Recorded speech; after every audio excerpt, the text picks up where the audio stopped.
So the original Freaky Friday movie came out in 1976 with Jodie Foster, but for most people, Freaky Friday is the 2003 movie with Jamie Lee Curtis and Lindsay Lohan. That's right, 22 years ago. Man, sometimes I feel old.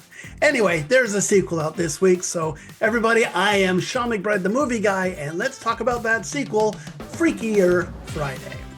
Morning. Happy wedding week. You have a lot on your plate. Let us know how we can help. Maybe someone could help me write my wedding vows. How about this? I, Anna, take you, Eric, a man whose daughter is a little demon thing with an obnoxious accent.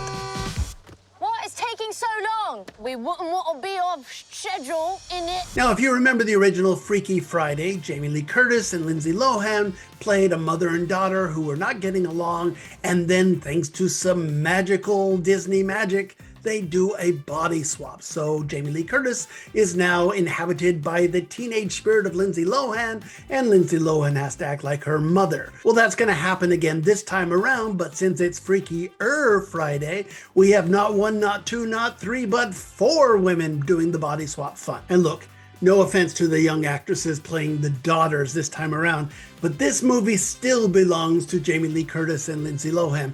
They are the reason to see this film. So the main plot is that Lindsay Lohan has found a man that she wants to marry, played by Manny Jacinto, and the girls are not happy about that. So after this magical Freaky Friday body swap, they decide to break up mom and dad. Now don't worry, this is a Disney movie, so you know it's going to have a happy ending at the end here, but there's a lot of mayhem on the way to that happy ending. The girls try and break up the romance, the mom and everybody get excited that they're in younger bodies so they can eat French fries or whatever, and then ultimately it ends with a happy ending and a big rock concert at the end, kind of like the same as the last time around. If you like the last film, I suspect there's a lot here that will appeal to you.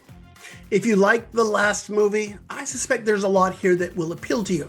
That being said, this is a huge, beloved movie for a lot of mothers and daughters, shall we say, and they all watched it on Disney+.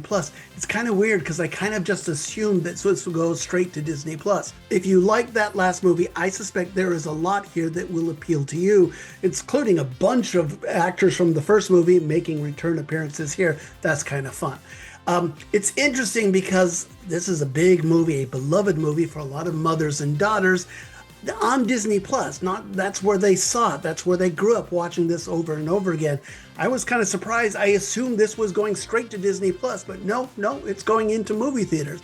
So those daughters from, the 2003 version, well, they're now grown and have daughters of their own. So this makes for a nice mother-daughter night out at the movies. I'm not sure there's a lot here for the boys, though. Now, with apologies to Julia Butters and Sophia Hammonds playing the two new daughters, and for Manny Jacinto playing the fiancé, this is not their movie. I mean, they're there, but a lot of times they seem like they're just treading water. This movie still belongs to Lindsay Lohan and Jamie Lee Curtis, and they're wonderful. Lindsay Lohan, nice to see her back in it, top form again, and that'd be Academy Award winning Jamie Lee Curtis. She is leaning into this, having a blast. They're the reason to see this movie.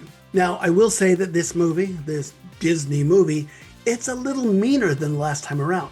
I mean, the idea that the two girls are going to break up their parents. Mom is in love, they don't care. The one girl wants to stay in LA because she likes to serve. The other girl wants to go back home to London.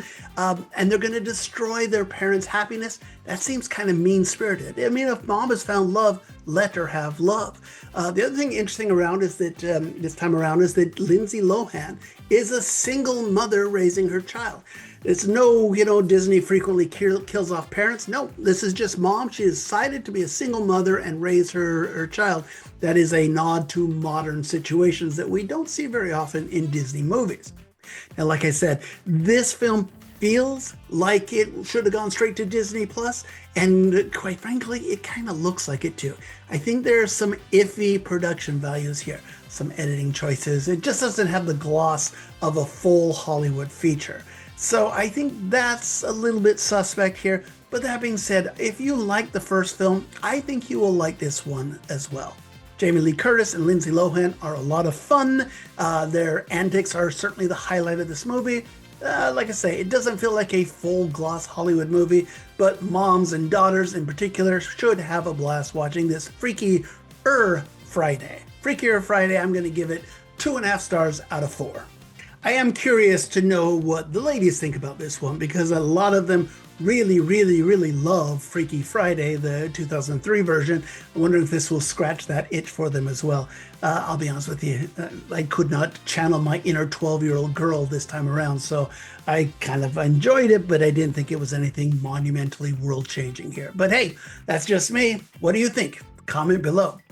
And don't forget, follow me on social media, and then be sure to join me for my podcast, Two Movie Guys. Every week, myself and my friend Joe Fryer, we get together, we talk all about all of the week's big new movies. We'll be talking about this one in greater detail. That is Two Movie Guys, wherever you get your podcasts. Now, there is one more big movie out this weekend. That is one of the most anticipated movies of the year for horror fans. We'll be talking about Weapons on the next Movie Guy Quick Takes. We'll see you then. Bye.